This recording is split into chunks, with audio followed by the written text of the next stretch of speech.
네, 오늘 우리에게 주시는 성경 말씀, 하나님의 말씀은 사무엘상 2장 11절부터 마지막 절 36절까지 우리와 함께 찾으신 줄 알고 교독합니다. 엘가나는 라마의 자기 집으로 돌아가고 그 아이는 제사장 엘리 앞에서 여호와를 섬기니라.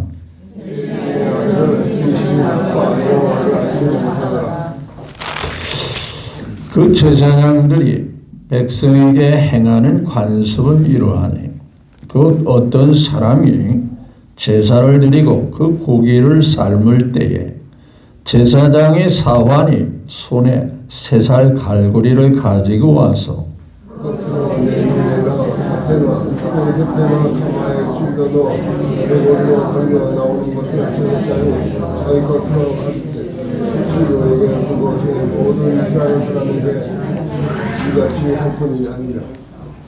기름을 태우기 전에도 제사장의 사환이 와서 제사 드리는 사람에게 이르기를 제사장의 구워질 고기를 내라. 그가 내게 삶은 고기를 원하지 아니하고 날 것을 원하신다 하다가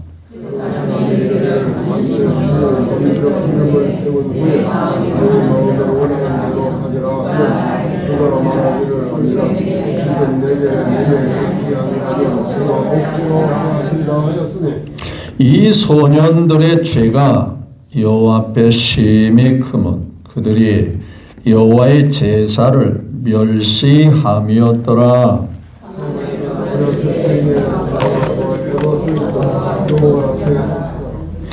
그의 어머니가 매년 드리는 제사를 드리러 그의 남편과 함께 올라갈 때마다 작은 겉옷을 지어다가 그에게 주었더니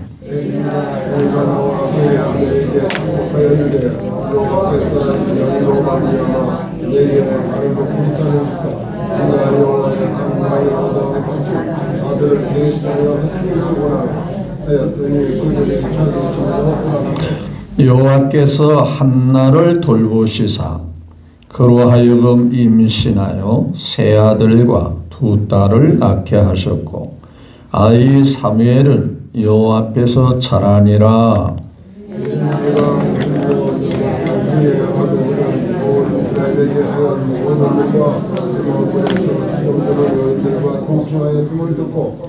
그들에게 이르되 너희가 어찌하여 이런 일을 하느냐. 내가 너희의 악행을 이 모든 백성에게서 듣노라.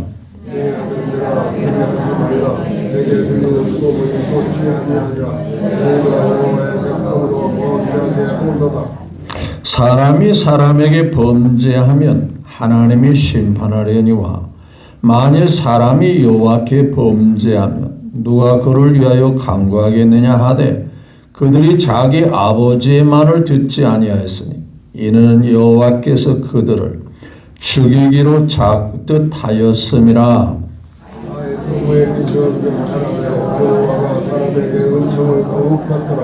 하나님의 사람이 엘리에게 와서 그에게 이르되 여호와의 말씀에 너희 조상의 집이 애굽에서 바로의 집에 속했을 때에 내가 그들에게 나타나지 아니하였느냐.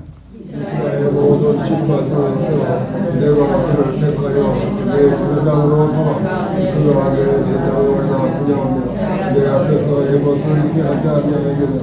이스라엘 자손의 모든 화제를 내가 내 조상의 집에 주지 아니하였느냐.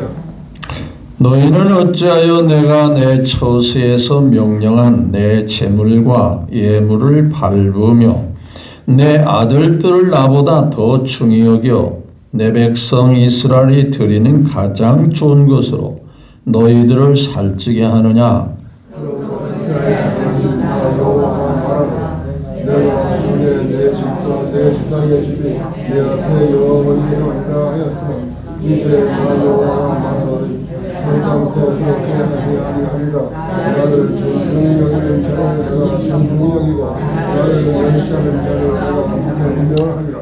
보라 내가 내 팔 팔과 내 조상의 집 팔을 끊어 내 집에 노인이 하나도 없게 하는 날이 이를지라.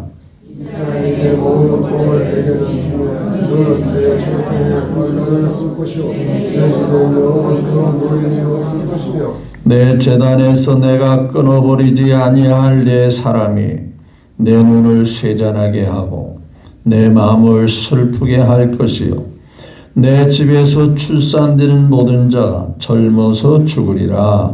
내 누가 내 분노와 분노하시고 분노해 주는 그 날에 당할 뿐이니 내게 표징이 되리라. 내가 나를 위하여 충실한 제사장을 일으키리니 그 사람은 내 마음 내 뜻대로 할 것이라. 내가 그를 위하여 견고한 집을 세우리니 그가 나의 기름 부음을 받은 자 앞에서 영구히 행하리라. 그리고 내 집에 남은 사람을 산중에 와서 문한 조각과 떡 넘어지는 위하여 그에게 얻기도 이르되 청하노니 내게 제사장의 질투를 하나를 맡겨 내게 떡한 조각과 먹게 하소서 하니라 하셨다 하니라. 아멘. 네. 11절부터 36절까지 조금은 좀 긴 내용이지만은 내용 자체가 전체를 읽으셔야 이해가 되기 까닭에 같이 교독을 했습니다. 이 말씀을 통해서 하나님 앞에서 두 가정의 자녀라고 하는 주제로 같이 은혜를 나누기를 원합니다. 먼저 하나님께 영광을 예배 드리는 우리 모두의 마음과 뜻을 모아 올려드립니다.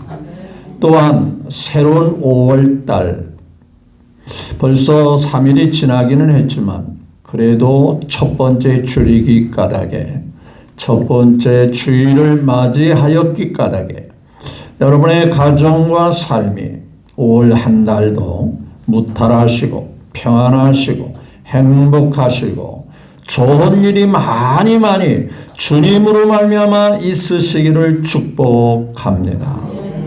네, 오늘 날씨가 너무 좋아서 그런지 오실 분들이 몇 분이 안 보이시는 것 같아요. 하여튼 일부러 안 오시지는 않았을 것이라 믿어 의심치 않지만 조금은 좀 만나 뵙기를 원했는데 아쉬움이 없잖아 있어요. 자, 우리 옆에 사람과 한번 인사 나눕니다. 5월달도 주님으로 예수님으로 잘 될 것을 기대합니다. 한번 인사 나눕시다. 네. 무엇보다도 최고의 복인 건강하십시오. 한번 인사 나눕시다. 네, 나이 드신 분들은 아십니다. 제일 큰 복은 뭐니 해도 건강이에요. 네, 건강하지 않으면요 가지고 있는 돈이 무슨 의미가 있어요? 누릴 수 없는 게 안타까움이잖아요. 나이 들으면 여행 가는 것도 불편해요.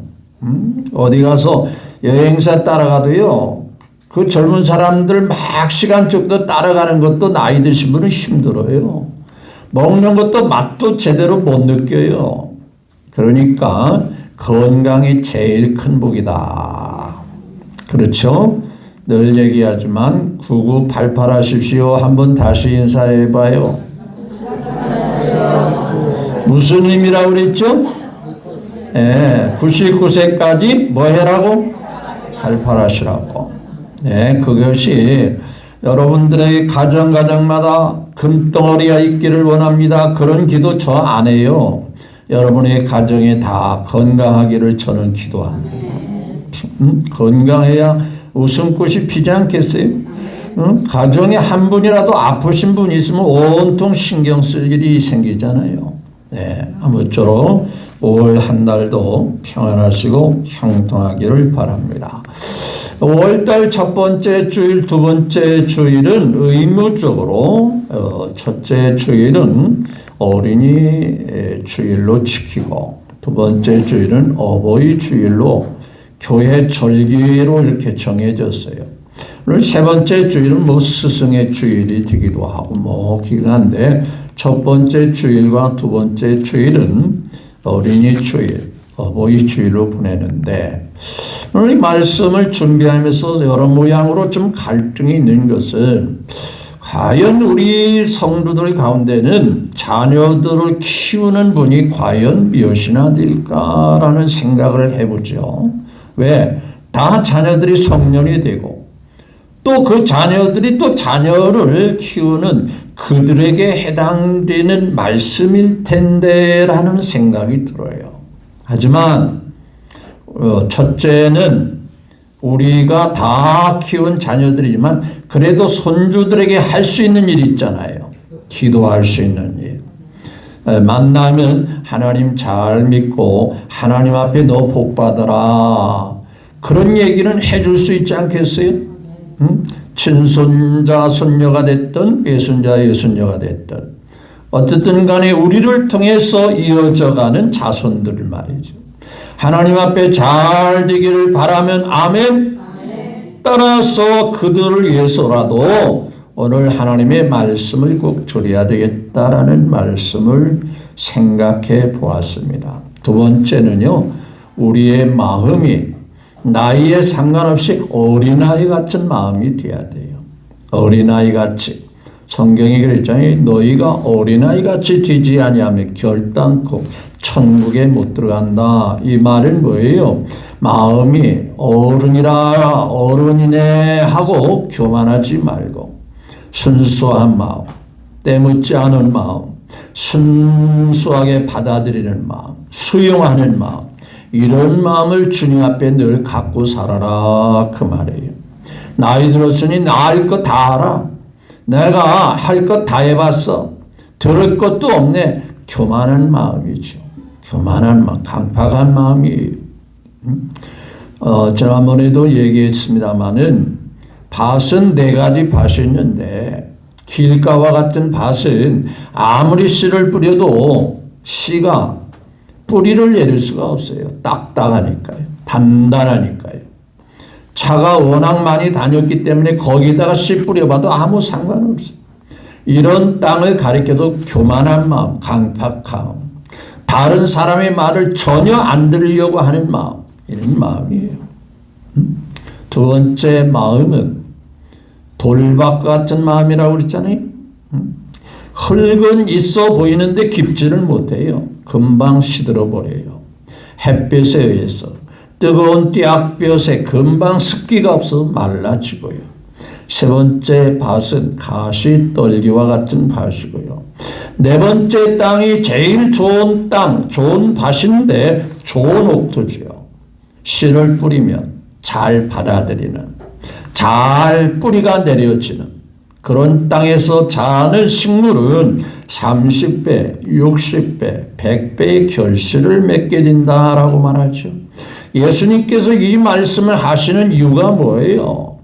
농사 짓는 법을 가리키기 위해서 하신 얘기일까요? 아니, 우리의 마음의 상태가 어떤 마음의 상태가 되어야 할 것이냐, 이것을 좀 깨달아라 라는 말씀으로 이 말씀을 들려준 거죠.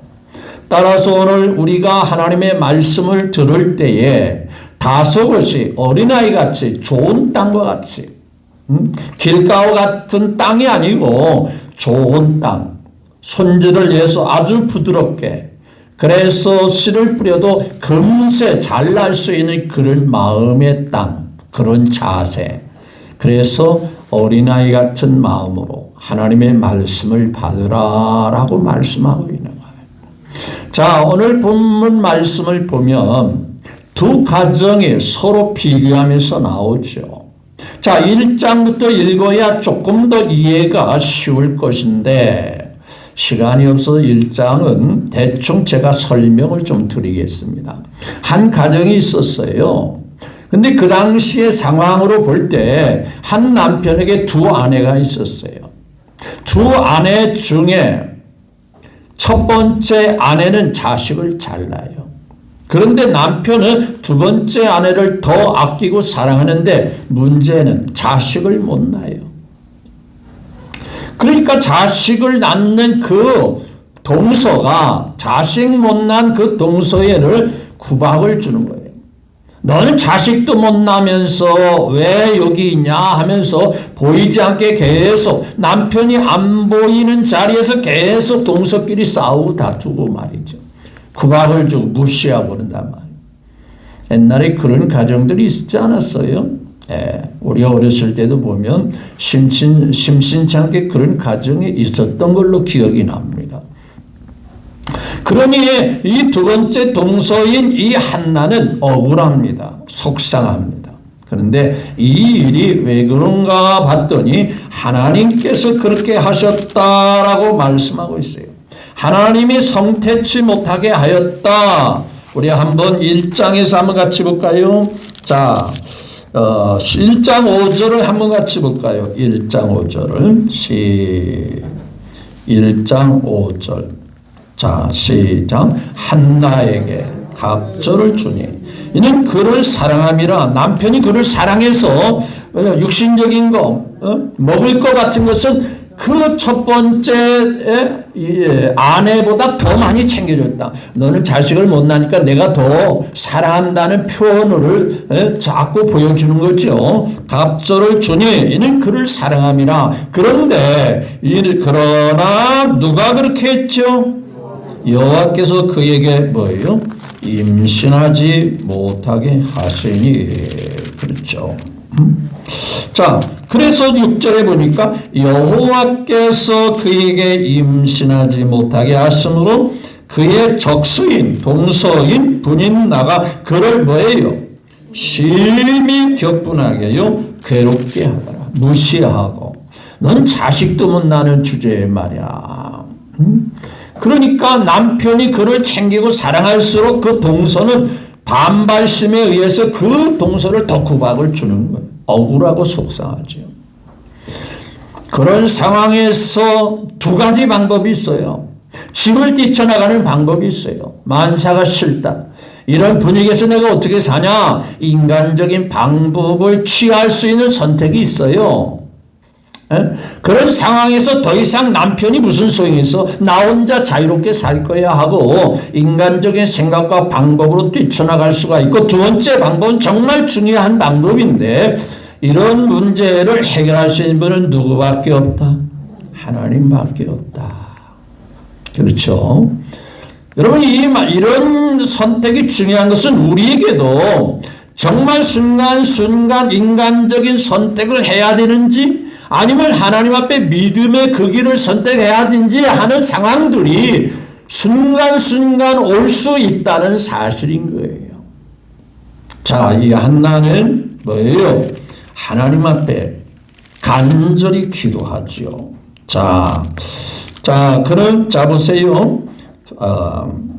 10절을 1장 10절을 같이 봅니다. 시작. 한나가 마음이 괴로워서 여호와께 기도하고 통곡하며 서원하여 이르되 만군의 여호와여, 만일 주의 여종의 고통을 돌아보시고 기억하사 주의 여종을 잊지 아니하시고 주의 여종의 아들을 주시면 내가 평생의 그를 여호와께 드리고 삭도를 그의 머리에 대리지 않겠나이다. 한마디로 줄여서 말하면 하나님께서 이 아들을 한 5 정도 주시면 하나는 바치겠습니다 하면 얼마가 줬든 간에 하나님께서 이 아들만 주시면 하나님 앞에 하나님 일꾼 되도록 하나님 앞에 바치도록 하겠습니다.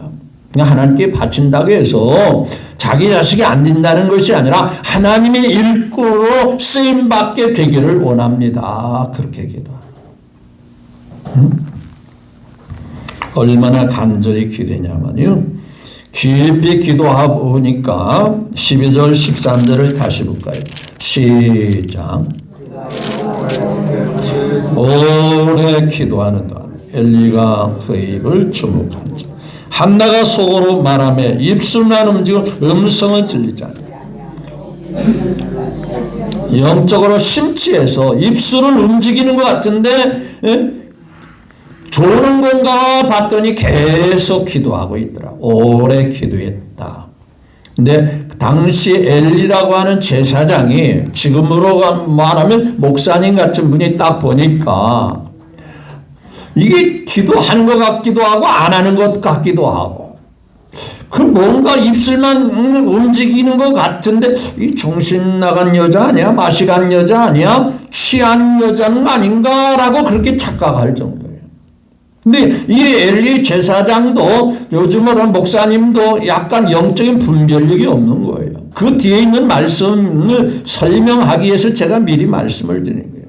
만약에 영적인 분별력, 정말 하나님 앞에 간절히 기도하는구나. 내가 그에게 정말 축복을 해주고 기도 잘할 수 있도록 도와줘야 되겠구나. 그런 생각을 했는데 너 취한 거 아니야? 영적인 분별력이 없는 거지. 그러니까 자기 자식을 키우는 것도 정말 철저하게 믿음으로 키우지를 못하고 그러지 마라. 사람들이 보는 게 남사스러운 거야. 이런 식으로 대처해 나가잖아요. 자, 엘리가 그에게 14절에 시작. 엘리가 그에게 네가 언제까지 취해 있겠냐. 기도하는 사람 보고 취해 있다고 말하는 거예요. 취해 있겠냐. 포도주를 뭐해라? 끊으라. 그러면서 한나가 대답하되 나 취한 거 아닙니다. 자, 15절 시작.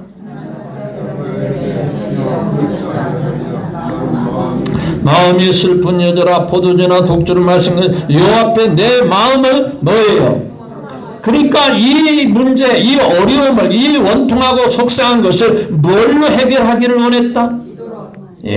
요 앞에 내 심정을 토한 것뿐입니다. 이 말의 고백은 하나님이 해결해 주시기를, 하나님께서 잘 이끌어 주시기를 바라서 기도했을 뿐입니다. 그 말이에요.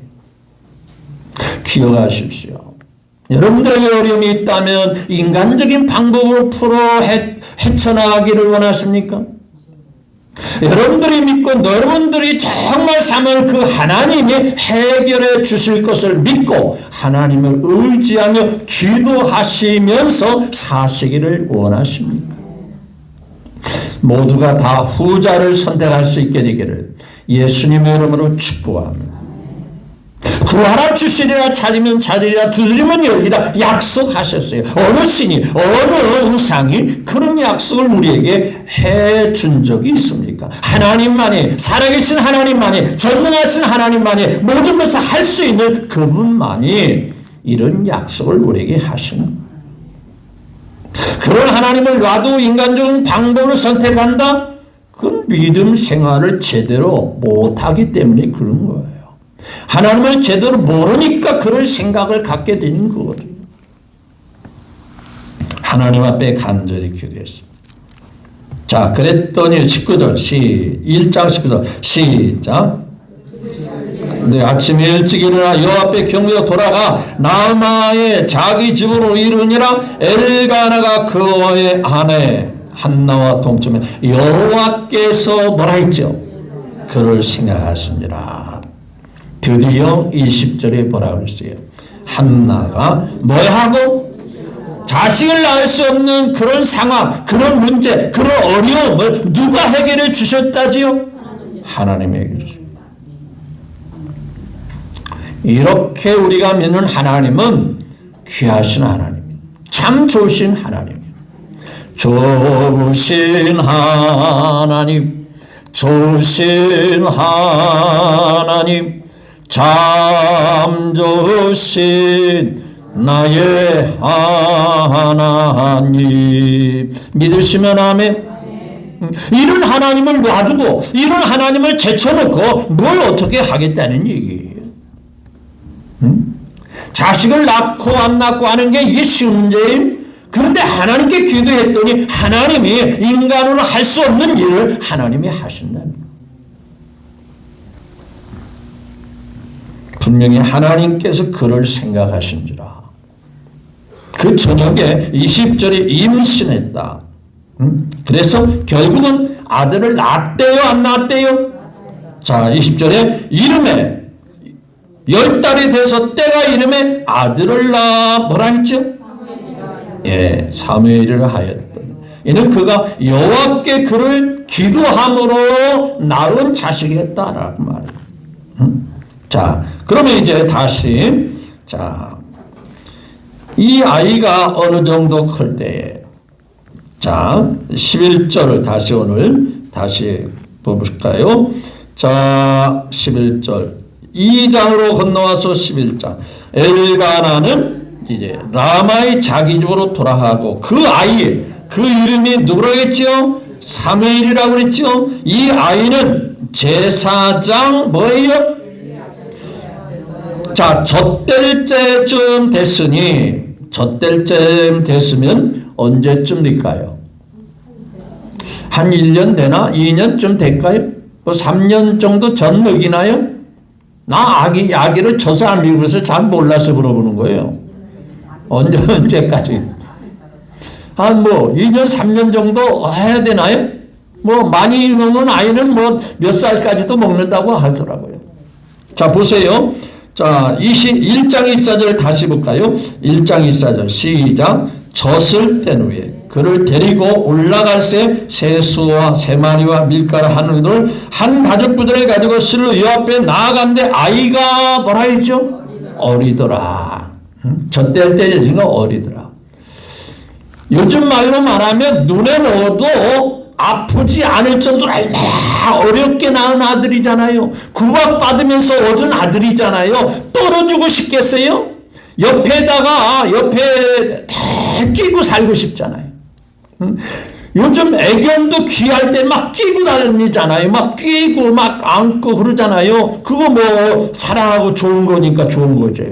그런데 어렵게 낳은 이 아이, 뭐 다른 집 아이 뭐 부럽지 않고 정말 애지중지하게 하지 않겠어요? 그런데 자 11절에 보니까 자기들은 집으로 돌아가고 그 아이는 어디다 맡겨요? 제사장 엘리 앞에서 하나님 섬기는 분위기에서 자라도록 맡기더라고요. 자 이렇게 해서 자 그렇게 하나님 앞에 바쳐서 믿음으로 자라고 말씀 안에서 자라고 영적인 분위기에서 자라도록 그 한나가 자신이 키우는 것보다 하나님이 키워주시는 것, 하나님께서 더 귀하게 아름답게 일꾼으로 성장하도록 다 맡기는. 요즘 말하면 목사님 가정에 그냥 맡겨버리는 거예요. 아니 자기 옆에 두고 키우고 싶지 않겠어요?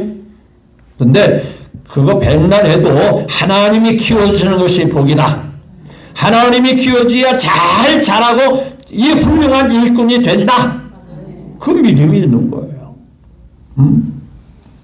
자, 그런데 자 오늘 읽은 말씀을 보면 제사장 엘리 아들들은 완전히 개차반, 완전히 이건 정말 말하기도 부끄러운 일들을 행하는 거예요. 자, 쉽게 얘기하면 우리 애들이 그렇다는 거 아니에요. 오해 사지 마세요. 목사님의 아들인데 이제 그 당시에 보면 목사님이 아버지가 목사님은 자식도 목사님으로 분위기가 흘러가잖아요. 근데 어려서부터 목사님을 따라서 잘 배우면 좋은데 못된 것만 배우는 거예요. 그러니까 하나님에 대해서는 전혀 의식이 없고 사람 모이는 데 가서 좋은 거 귀한 것 있으면 다 인마이 포켓하는 거예요. 자기 것으로 다 채워. 그러니까 왜 우리 아버지가 이런 일을 하지 전혀 생각을 못하는 거예요. 우리 아버지가 있는 것을 하나님을 위해서 하나님께 제사 드리고 하나님께 영광 돌리기 위해서 우리 아버지가 그런 역할을 하고 있다. 그거 생각을 못하고요. 사람들이 많이 모이니까 많이 모이는 것을 하나님께 드려주는 제물이죠. 하나님 앞에 좋은 이제 제물을 갖다가 흠없고 접는 것으로 잡아다가 하나님 앞에 불로 태워서 혹은 삶아서 이제 드리는 거죠. 그런데 그거 하기 전에 좋은 거 다 미리 내놔. 야 이거 하나님께 드릴 거야. 아니 내놓으라면 내놓지 왜 이렇게 말이 많아? 그렇게 하더라 이 말. 자 오늘 한번 다시 한번 볼까요? 엘리의 아들들은 12절에 시작. 영적인 분위기 속에 있지만은 누구를 몰라요? 하나님을 알지 못해요. 그러니까 완전히 행동이 자기 멋대로. 기억하십시오. 목사님의 아들, 목사님의 자녀들, 혹은 장로님의 자녀들이 다 아버지가 목사님이고 아버지가 장로님이니까 다 믿음이 있어. 그렇지 못할 수도 있어요. 엘리 제사장이 요즘으로 하는 목사님이에요. 잘 장로님 같은 분이에요. 그런데 그 자녀들은 하나님을 모르더라 그 말이에요. 그러니까 무슨 일을 해요? 자 13절에 그 제사장들이 백성에게 행하는 관습은 이러하니 어떤 사람이 제사를 드리고 고기를 삶을 때에 제사장의 사환이 손에 3살 갈고리 깔고리를 딱 가지고 와서 자 14절에 시작 그것으로 냄비나 솥이나 큰 솥이나 가마에 찔러 넣어 갈고리에 걸려 나오는 것은 제사장 자기 것으로 가지되 하나님께 드리는 것은 생각 안중에도 없어요. 누구 것으로 삼는데? 자기 것으로 가지되 실로에서 그곳에서 온 이스라엘 사람에게 이같이 할 뿐 아니라 또 15절에 시작 기름을 태우기 전에도 제사장이 사원에 와서 제사 드리는 사람에게 이르기를 제사장에게 구워드릴 고기를 내라 그가 내게 삶은 고기를 원하지 않는다 날 것을 원하신다 야 하나님 앞에 드리고 난 다음에 가져가면 안 될까?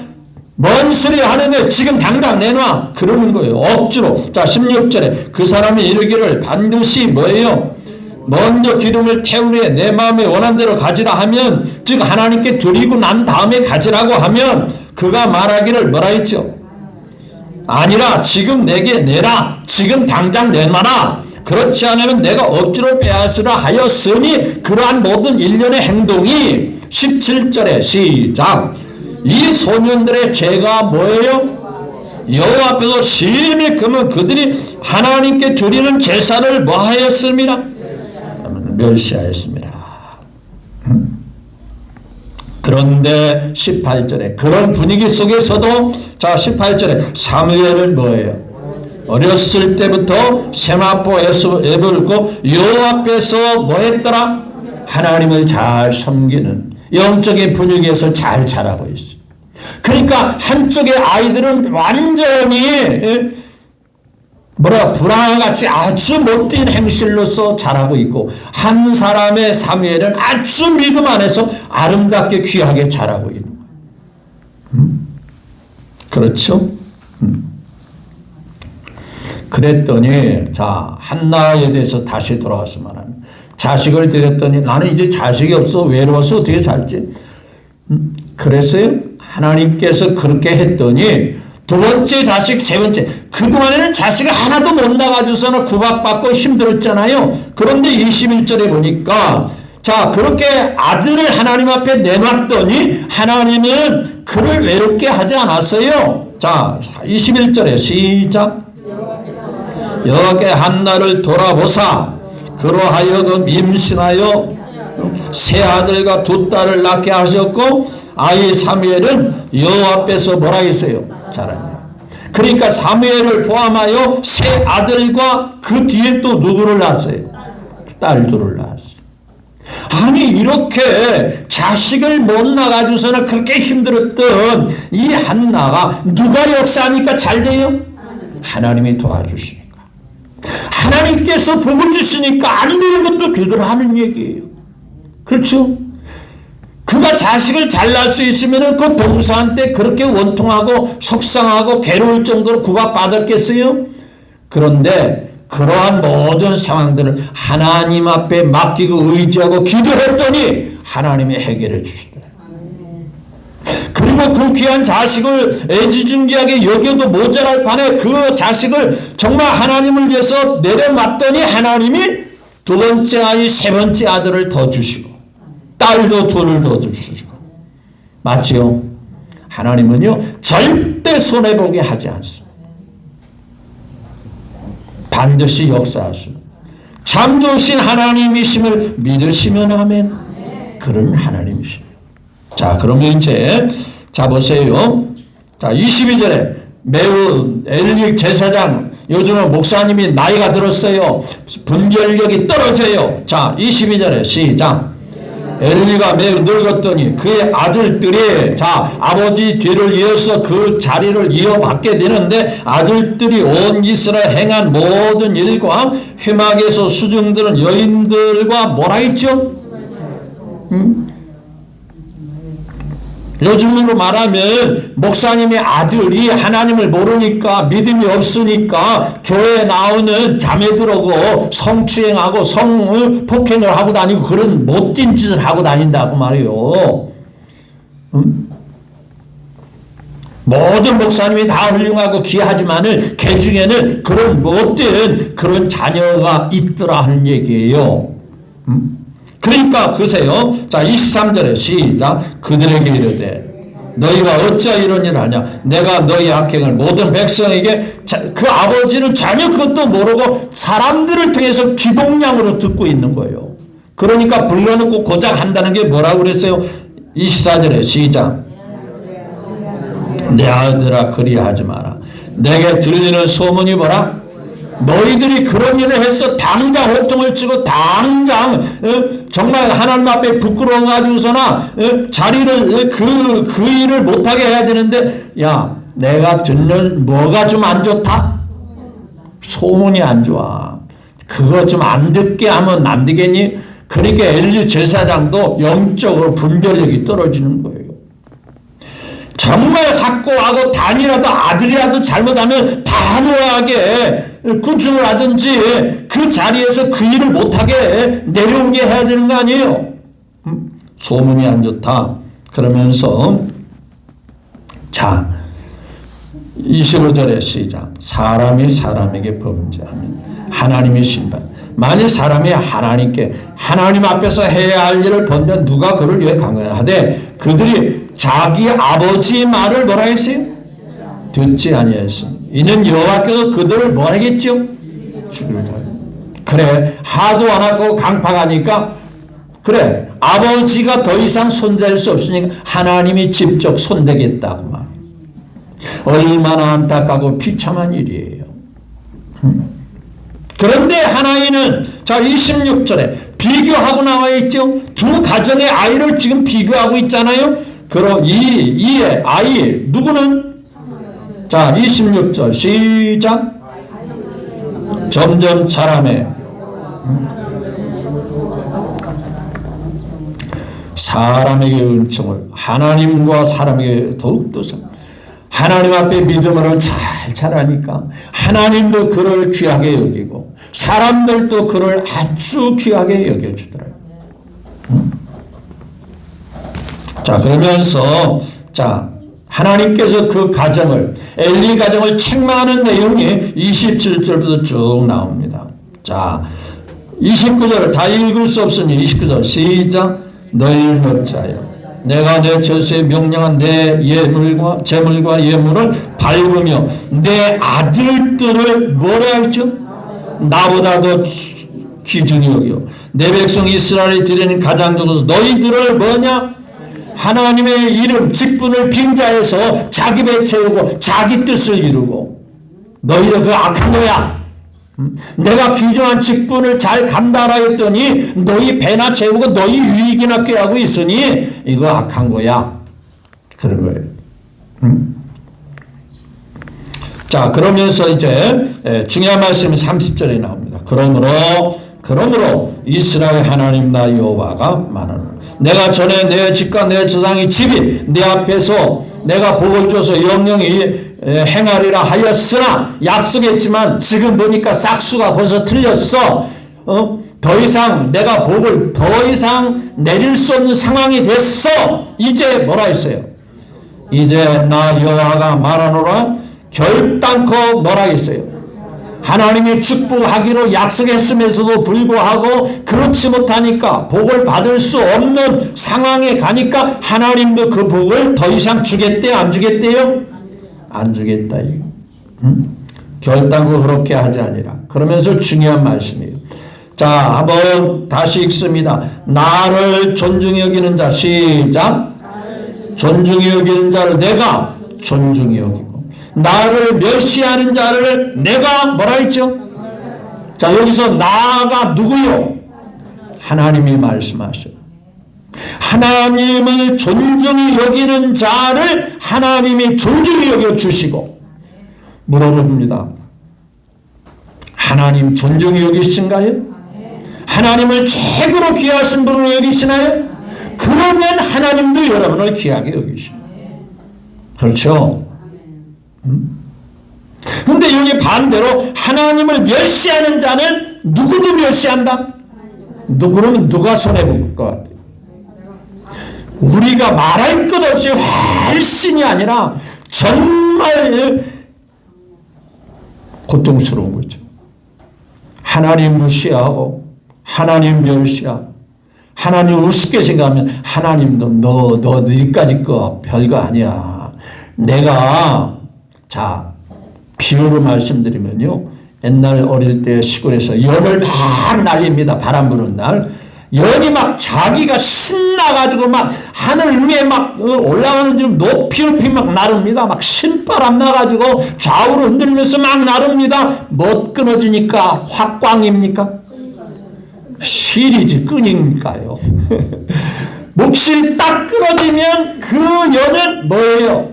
그렇게 신나게 막 좌우로 흔들면서 올라가는 연이 한순간에 어떻게 돼요? 곤두박질치. 우리가 잘 되고 우리가요 대단한 것 같지만 하나님이 손을 딱 놓으면 끝나는 거예요. 그래서 하나님이 뒤에서 받쳐주시고 하나님 밀어주시고 이끌어주시니까 우리가 당당하고 사는 거예요. 기억하시고 신앙의 정말 중요한 핵심이에요. 하나님을 존중히 여기는 자를 하나님도 그를 존중히 여기고 하나님 무시하고 하나님 멸시하고 하나님 우습게 생각하는 사람 그래 네가 나한테 그러면 나도 그렇게 할 거야. 그러면 누가 더 손해겠어요. 말할 것 없죠. 자 그러니까 어떻게 됐어요? 결과가 어떻게 됐어요? 보라 자 31절 시작 보라 내가 내 팔과 내 조상의 집 팔을 끊어 내 집에 뭐예요? 하나도 노인이 없다는 거 뭐예요? 전부 다 젊을 때 뭐 한다 그래요? 단명한다는 거예요. 집안이 몰락의 길을 걷는 겁니다. 단명합니다. 노인이 없다라는 것은 아니 어느 가문이든 간에 노인도 있고 아들 뭐 증조 할아버지도 있고 할아버지도 있고 아버지도 있고 아들도 있고 손자도 있고 얼마나 보기 좋아요. 근데 노인이 없다라는 것은 전부 다 단명한다는 얘기죠. 또 이스라엘에게 자 32절에 복을 내리는 중에 너는 내 조세의 환난을 볼 것이다. 내 집에 영원토록 뭐예요? 계속 노인이 없을 것이다.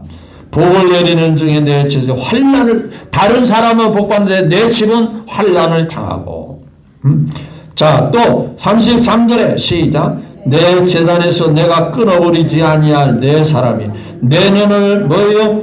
쇠잔하게 하고 내 마음을 뭐하게 하고 슬프게 할 것이요. 내 집에서 출산되는 모든 자가 뭐예요? 결국 노인이 없는 것은 젊어서 뭐 한다는 거예요? 응? 다 죽게 된다는 거예요. 그래서 그거 어떻게 됐어? 34절에 시작 내 두 아들 홈리와 비하니스가 지금까지 못된 일을 했던 이 두 아들이 한날에 죽으리니 그들이 당할 그 일에게 뭐예요? 죽고 사는 문제가 누구에게 달렸다는 거예요? 하나님께 달려있다는 뒤에 쭉 보면은요 그들이 전쟁에 나가서 완전히 집안이 몰락당하는 결과를 하나님 말씀대로 되는 거예요. 그런데 하나님 앞에 자랐던 이 사무엘은 어떻게 됐을까요? 당시에 이스라엘 나라를 이끌어가는 지도자가 됩니다. 그 나라의 정신적인 지주, 기둥이 됩니다. 그 나라를 위해서 사무엘이 기도합니까? 사울 왕도 그에게 어려울 때마다 사무엘 선지자에게 찾아가서 가서 기도해달라고 부탁하고 그 어머니가 기도로 낳은 자식 평소에 기도하는 본을 보여주신 그 어머니가 그 아들이 뭘 보고 배웠겠어요? 기도하는 어머니의 모습을 보고 배웠어요. 그래서 그 아들도 뭐하는 사람이었죠? 기도하는 사람이었어요. 엄마가 기도하는 어머니다 보니까 그걸 어려서부터 배우다 보니까 이 사무엘도 늘 기도하는 사람이었어요. 그가 고백하는 유명한 말씀이 있어요.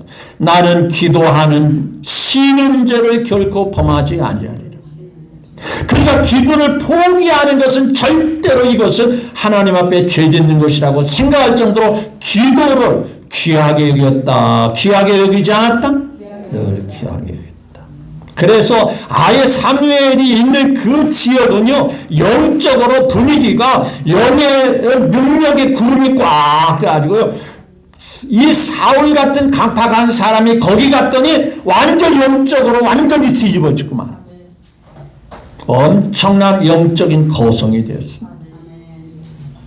이게 하나님의 역사입니다.